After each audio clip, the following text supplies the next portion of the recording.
天天查考聖經，要知道所聽嘅是否與聖經相符。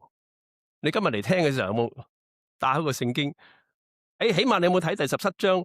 知唔知道我講嘅嘢啱定錯啊？呢兩種嘅態度咧，我就係今日想同大家嚟到集中嚟到討論。點解一間教會能夠喺3星期能夠成為一間發展得咁犀利嘅教會，成為榜樣？佢係有一個屬靈嘅基礎嘅原因，就係佢哋辯論、講解同埋吸收、查考。唔係我講乜嘢你就全盤吸收。嗱，今日大部分嘅教會都係，哎呀，牧師講自己冇睇，翻去睇吓。咁啊，因為我哋喺我哋呢個教會開佈嘅時候，我期望弟兄姊妹咧，真係從一個好堅實嘅 foundation 開始，翻去睇，翻去查。嗱，我唔會叻你哋好多嘅，你知唔知啊？係小組嘅查經，小組嘅查經你就問問題，我哋就會喺當中咧去解決問題。OK， 嗱，呢個係最重要，所以查經我自己覺得啊係好過主日學嘅。好啦，保羅唔單止講喎，仲同啲信徒一齊嚟到辯論，仲要睇下你哋嘅反應喎。所以咧，如果你想令我開心啲咧，就你有啲反應。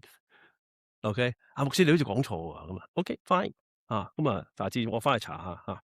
好啦，咁所以咧，你就會發現有一個原則佢話不單帖撒羅尼迦前書1章5、6節，佢話不單止藉着言語，也是藉着權能，亦藉着聖靈同埋充足嘅信心，你們效法了我們，也效法了主，在大患難中帶着聖靈嘅喜樂接受真道，就成為咗嗰個地區嘅榜樣。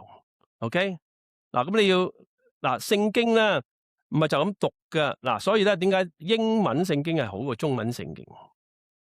英文聖經有文法，有動詞，有主詞有被動嘅詞語，佢會將你能夠分辨到一個邏輯出嚟。所以呢間教會咧係有忠心嘅教導，有聖靈嘅權能，同埋信徒嘅咩火熱啊！你有冇火熱啊？而家咁做完神話語嘅工作之後，我哋要睇聖靈嘅工作咯。